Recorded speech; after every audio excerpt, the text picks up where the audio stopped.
થરા ખાતે આવેલ થરા માર્કેટયાર્ડના ચેરમેન પદની ટર્મ પૂરી થતાં વહીવટદારની નિમણૂક કરવામાં આવી.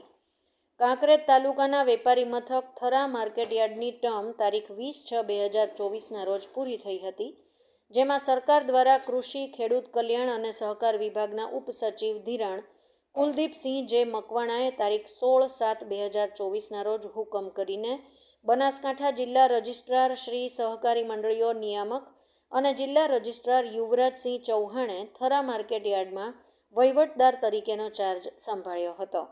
સૌથી અગત્યની બાબત વિશે વાત કરીએ તો કાંકરેજ તાલુકાના વેપારી મથક થરા માર્કેટયાર્ડમાં વર્ષ 2000થી 2024 સુધી ચેરમેન પદે અણદાભાઈ પટેલ સતત 24 વર્ષ સુધી પ્રયત્નશીલ રહીને સેવા આપી હતી અને તેઓ બિનહરીફ રહ્યા હતા.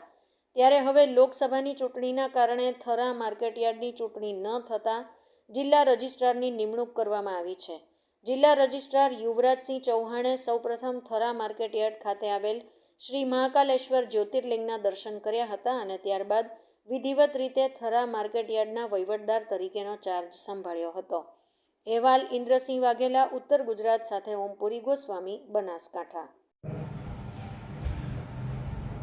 હું યુવરાજસિંહ ચૌહાણ, જિલ્લા રજિસ્ટ્રાર સહકારી મંડળીઓ બનાસકાંઠા તરીકે હાલ હોદ્દો ધરાવું છું. ખેતીવાડી ઉત્પન્ન બજાર સમિતિ થરા, તાલુકો કાંકરેજ, જિલ્લો બનાસકાંઠામાં તારીખ 20/6/2024ના રોજ 5 વર્ષની જે ટર્મ હતી તે પૂરી થયેલ છે, જેથી ખેત ઉત્પન્ન બજાર ધારા અધિનિયમની કલમ 11 હેઠળ જે બજાર સમિતિના સામાન્ય ચૂંટણીના ઇલેક્શન થયા બાદ પ્રથમ ચેરમેનની ચૂંટણીથી 5 વર્ષની મુદત પૂરી થાય પછી જો તેની અન્ય આગળની ચૂંટણી ના થઈ હોય તો તે અનુસાર વહીવટદારની નિમણૂક કરવાની થાય છે.